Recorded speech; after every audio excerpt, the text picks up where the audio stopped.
Alors Philippe, bonjour. Bonjour Amandine. On te reçoit aujourd'hui au cours de cette journée intervention précoce à Carcassonne, Ouais, organisée par la FEREPSI. au cœur de l'Occitanie.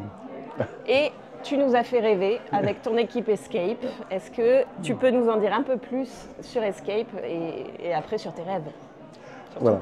Alors, Escape, tu l'as très bien dit, hein. Pour moi, c'est une équipe d'intervention précoce, hein, mais au-delà de ça, c'est un moyen de réenchanter les soins en psychiatrie qui sont, comme tu le sais bien, parfois un peu moroses dans cette période. C'est une équipe qui suscite, du point de vue des professionnels, une passion, quoi. Une passion tout d'un coup, et ils se sont emparés de ça avec cette dynamique d'intervention précoce qui, en soi, c'est une question clinique très importante, et je pense que ça va profondément modifier la clinique psychiatrique dans les années qui viennent. Ça, je suis convaincu de ça. Pourquoi? Parce que ça améliore leur établissement, parce que ça diminue les coûts de santé, parce que c'est efficace, et parce que nous, on est payé pour que les gens se sentent mieux finalement dans leur vie. C'est notre métier, hein. Mais il y a cette dimension de réenchantement du monde psychiatrique qu'on observe, hein, qui crée, ça génère de la passion, ça génère du rêve. Et je pense que si on peut rêver dans son exercice professionnel, eh ben on a tout gagné, quoi.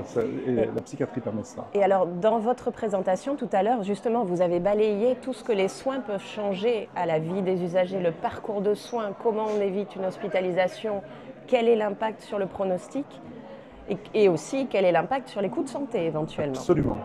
Absolument. Et ce qu'on observe effectivement, c'est les chiffres ce sont nos chiffres et qu'on a moulinés. On observe une diminution du taux annuel d'hospitalisation par 13. Si on compare les chiffres intervention précoce, des chiffres traitement à zouzou, à la classique, Ouais, quoi. Donc divisé par 13, quand on voit que le prix des journées d'hospitalisation, c'est entre 500 900 euros, quoi. Enfin, c'est la journée, hein. Là, je parle que des coûts directs.